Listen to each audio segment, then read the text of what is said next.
On va maintenant s'intéresser à créer une session en multi-séquence. Alors, c'est le même principe qu'en mono. Je fais déclarer ma session. Je dois renseigner donc dans le menu déroulant tout ce qui concerne la formation en question. On va faire un devenir encore. Et là, je vais valider multi-séquence.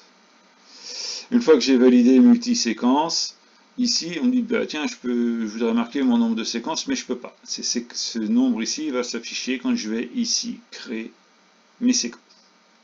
Particularité par rapport à l'autre, c'est qu'on va saisir le formateur avant. Donc on va saisir le formateur, hop, on va prendre un autre formateur avec un S, moi j'aime bien les S, moi. Hop, on va prendre Sébastien, hop, valider, donc hop, il est rempli. Et là maintenant, il va falloir marquer les séquences.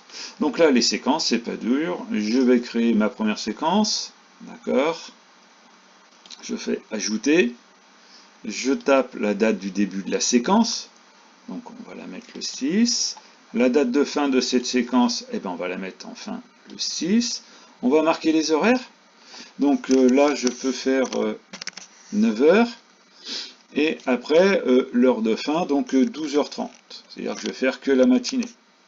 On va me demander l'adresse, toujours pareil, rue du Docteur, le code postal, hop,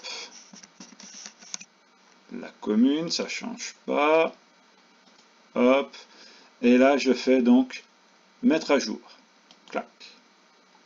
Et là on voit qu'apparaît ma séquence numéro 1.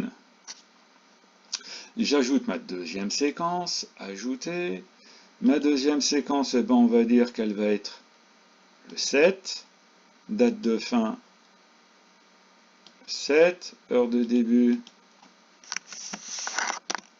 9h, heure de fin 17h.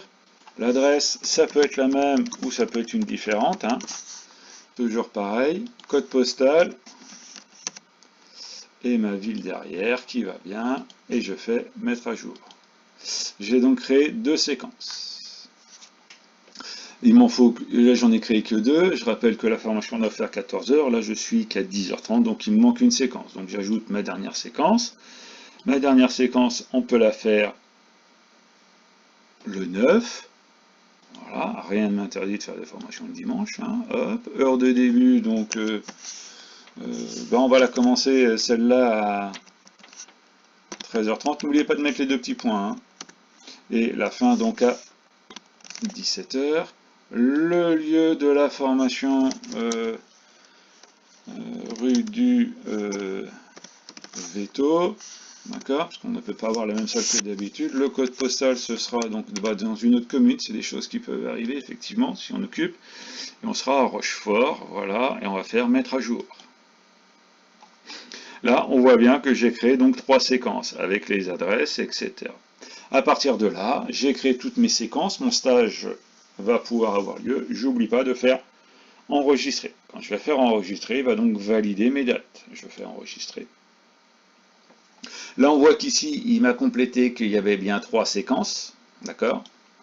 Donc, c'est pas moi qui complète, j'insiste bien, vous ne prenez pas la tête. Et ici, on retrouve les 3 séquences. Je retrouve tous mes onglets derrière avec les participants, etc. Imaginons que j'ai besoin de modifier cette session pour diverses raisons. Entre autres, cette date-là, eh ben, c'est plus possible, le 9, on est obligé de décaler... au 10. Eh bien, je vais décaler au 10 ma date. Je fais mettre à jour.